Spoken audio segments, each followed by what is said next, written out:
hurmatli prezident, men Gulxumar Jaxslikova, hozirda Eliot Umidi stipendiantiman hamda AQShning Nyu-York shtatida joylashgan Stony Brook universitetining jurnalistika yo'nalishi bo'yicha 2-bosqich talabasiman.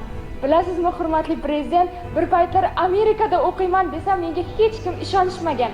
Chunki albatta chekka qishloqning, oddiy oilasining yana 5 ta qiz farzandning orasida ulg'aygan bir qizning Amerikada o'qishi bu imkonsizdek narsa edi.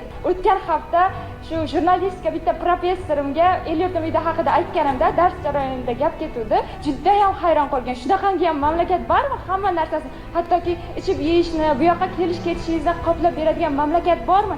Sen bu haqida albatta universitetimizning jurnaliga maqola yozishing kerak deb menga tayinladi va uni men kecha yozib topshirdim. Universitetdagi jurnalda maqola chop etiladi.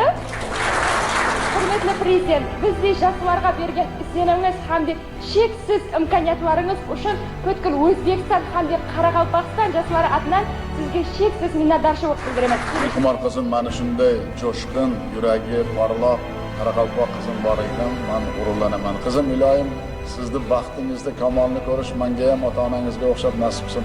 Bugun ota-onaga zavon qilib ayting, rahmat deb aytdi, prezidentim deb ayting. Sog' bo'ling.